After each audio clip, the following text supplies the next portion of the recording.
Shalom saudara, salam jumpa kembali dalam kasih Tuhan kita Yesus Kristus.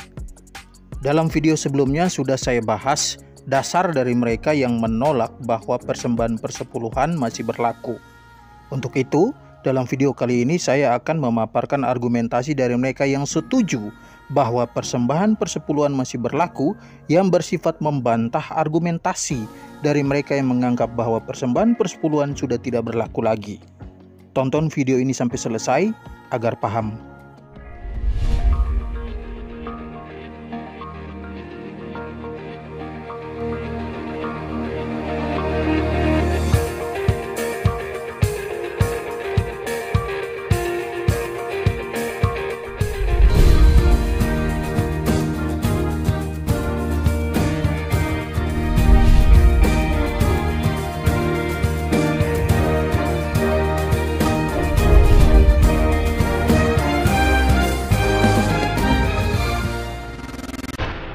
Saudara-saudara, mereka yang menolak pandangan bahwa persembahan persepuluhan masih berlaku berlandaskan beberapa argumentasi ini.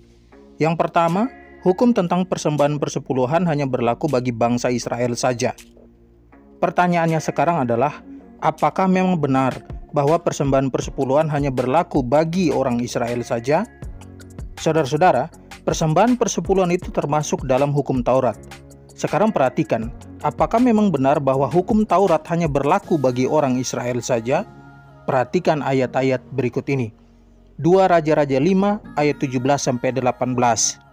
Akhirnya berkatalah Naaman, "Jikalau demikian, biarlah diberikan kepada hamba-Mu ini tanah sebanyak muatan sepasang bagal, sebab hamba-Mu ini tidak lagi akan mempersembahkan korban bakaran atau korban sembelihan kepada Allah lain kecuali kepada Tuhan. Dan kiranya Tuhan mengampuni hamba-Mu ini dalam perkara yang berikut. Apabila Tuanku masuk ke kuil Rimon untuk sujud menyembah di sana, dan aku menjadi pengapitnya, sehingga aku harus ikut sujud menyembah dalam kuil Rimon itu, kiranya Tuhan mengampuni hamba-Mu ini dalam hal itu."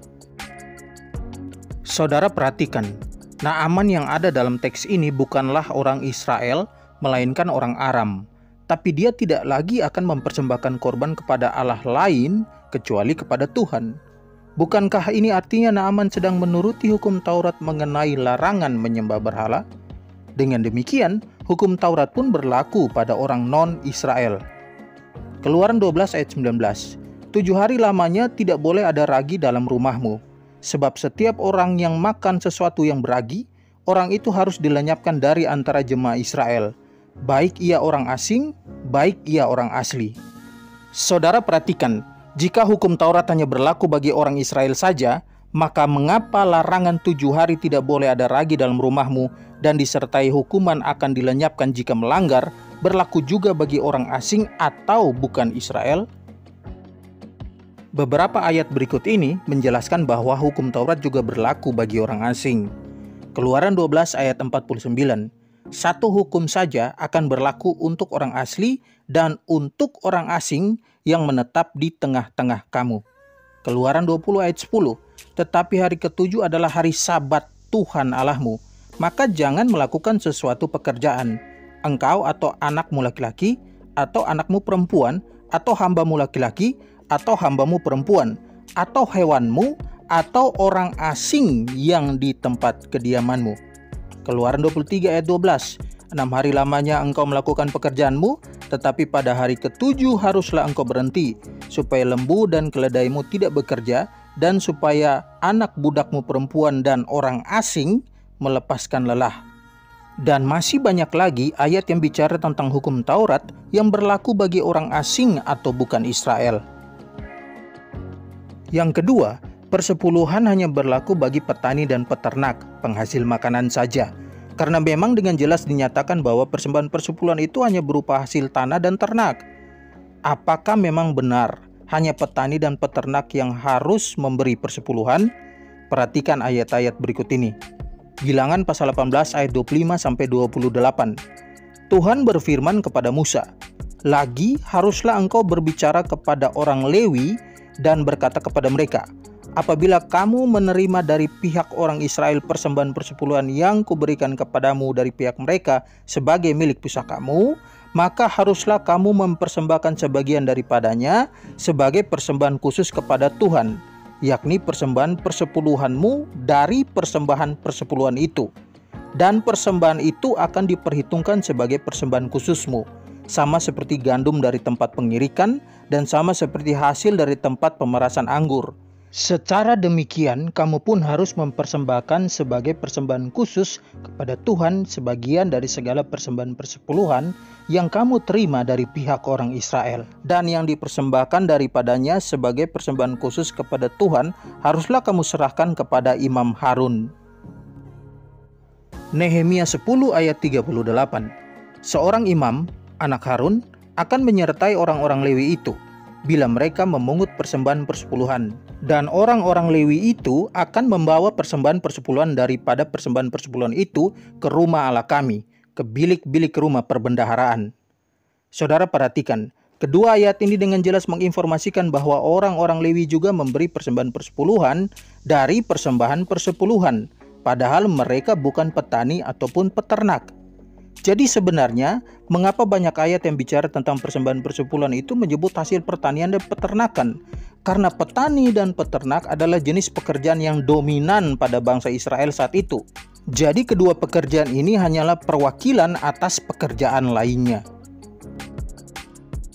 Yang ketiga, persembahan persepuluhan adalah hukum perjanjian lama. Kita tidak menemukan dalam perjanjian baru bahwa hukum ini tetap diajarkan oleh rasul-rasul, bahkan oleh Yesus sendiri. Benarkah Yesus tidak pernah mengajarkan persepuluhan? Perhatikan ayat berikut ini. Matius 23 ayat 23. Celakalah kamu, hai ahli-ahli Taurat dan orang-orang Farisi, hai kamu orang-orang munafik, sebab persepuluhan dari selasih, adas manis dan jintan kamu bayar, tetapi yang terpenting dalam hukum Taurat kamu abaikan, yaitu keadilan dan belas kasihan dan kesetiaan. Yang satu harus dilakukan dan yang lain jangan diabaikan. Saudara perhatikan kalimat yang satu harus dilakukan dan yang lain jangan diabaikan. Maksudnya apa? Maksudnya adalah jika kamu membayar persepuluhan yang memang adalah perintah Allah, maka sudah sepatutnya lah kamu juga tidak mengabaikan yang terpenting dalam hukum Taurat, yakni keadilan, belas kasihan, dan kesetiaan. Jadi jelas bahwa teks ini Yesus sendiri memerintahkan untuk memberikan persepuluhan. Perhatikan kata harus. Yang keempat, perintah tentang persembahan persepuluhan tidak pernah berupa uang. Benarkah bahwa persembahan persepuluhan tidak bisa berupa uang? Perhatikan ayat berikut ini. Imamat 27 ayat 31. Tetapi jikalau seorang mau menebus juga sebagian dari persembahan persepuluhannya itu, maka ia harus menambah 1/5. Sekarang mari kita lihat dalam terjemahan lain, terjemahan bahasa Indonesia sehari-hari. Kalau seorang mau menebus sebagian dari hasil itu, ia harus membayar harganya yang sudah ditentukan ditambah 20%. Jadi, persembahan persepuluhan bisa ditebus atau dibayar, dan dibayar mungkin sekali dengan uang. Yang kelima, persembahan persepuluhan termasuk dalam ceremonial law, hukum yang berhubungan dengan upacara keagamaan. Dan hukum ini telah dibatalkan dalam perjanjian baru, Efesus 2 ayat 15. Bagi yang belum paham, hukum Taurat itu dibagi menjadi 3, yakni moral law. Moral law adalah hukum yang berkaitan dengan moral. Contohnya adalah jangan membunuh, jangan berzina, 10 hukum. Hukum yang kedua adalah civil law. Civil law adalah hukum sipil yang berlaku bagi bangsa Israel saat itu. Contohnya, kalau ada yang kedapatan berzina dilempar sampai mati. Kalau ada nabi palsu juga dilempar sampai mati. Yang ketiga, ceremonial law. Ceremonial law adalah hukum upacara agama. Contohnya adalah kalau berdosa, maka ada korban penghapus dosa dengan berbagai tata cara dalam menjalankan upacara tersebut. Saudara-saudara, dari ketiga hukum ini yang masih berlaku sampai saat ini adalah hukum moral. Sedangkan hukum sipil tidak bisa diterapkan ke negara lain, karena masing-masing negara punya hukum sendiri. Juga hukum seremonial tidak berlaku lagi bagi kita. Mengapa? Karena hukum ini telah dibatalkan oleh kematian Yesus. Efesus 2 ayat 15. Sebab dengan matinya sebagai manusia, ia telah membatalkan hukum Taurat dengan segala perintah dan ketentuannya, untuk menciptakan keduanya menjadi satu manusia baru di dalam dirinya, dan dengan itu mengadakan damai sejahtera. Jadi memang benar bahwa hukum seremonial telah dibatalkan. Mengapa dibatalkan? Karena hukum seremonial merupakan simbol atau bayang-bayang dari sesuatu yang akan datang. Dan pada waktu penggenapannya datang, maka ceremonial law itu dihapuskan. Pertanyaan selanjutnya adalah, apakah persembahan persepuluhan termasuk dalam hukum seremonial? Saudara-saudara, hukum moral adalah hukum yang terus berlaku dalam keadaan apapun. Hal ini sama dengan hukum persembahan persepuluhan yang ternyata dalam keadaan apapun harus tetap dilakukan. Hal ini dapat terlihat pada ayat-ayat berikut ini. Nehemia 5 ayat 1-4. Maka terdengarlah keluhan yang keras dari rakyat dan juga dari pihak para istri terhadap sesama orang Yahudi. Ada yang berteriak, anak laki-laki dan anak perempuan kami banyak, dan kami harus mendapat gandum, supaya kami dapat makan dan hidup.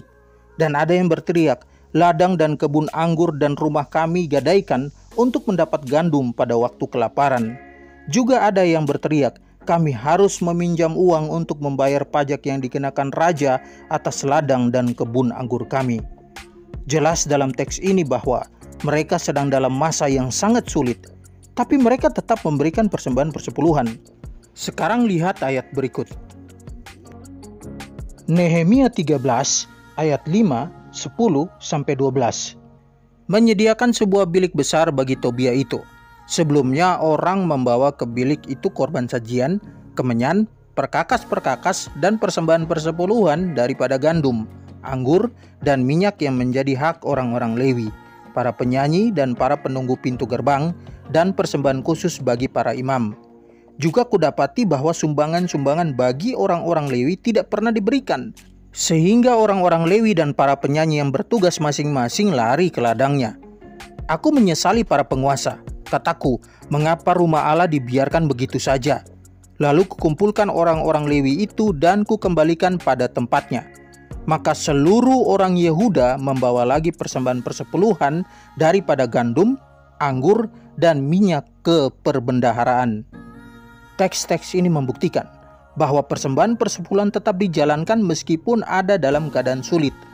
Hal ini berbeda dengan ceremonial law yang boleh dilanggar.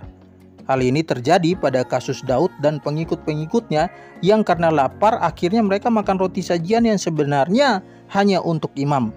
Ini dapat kita lihat dalam pertama Samuel 21 ayat 3-6, Keluaran 29 ayat 32-34, Imamat 24 ayat 5-9. Jadi jelas bahwa hukum persembahan persepuluhan termasuk dalam hukum moral, dan ini artinya persembahan persepuluhan masih tetap berlaku. Saudara-saudara, berdasarkan penjelasan dalam beberapa poin tadi, maka dapat disimpulkan bahwa persembahan persepuluhan memang masih berlaku, karena persembahan persepuluhan tidak termasuk dalam ceremonial law yang sudah dibatalkan Yesus, melainkan moral law. Jadi, bagi mereka yang menentang persembahan persepuluhan masih berlaku, sesungguhnya sedang melawan perintah Allah sendiri.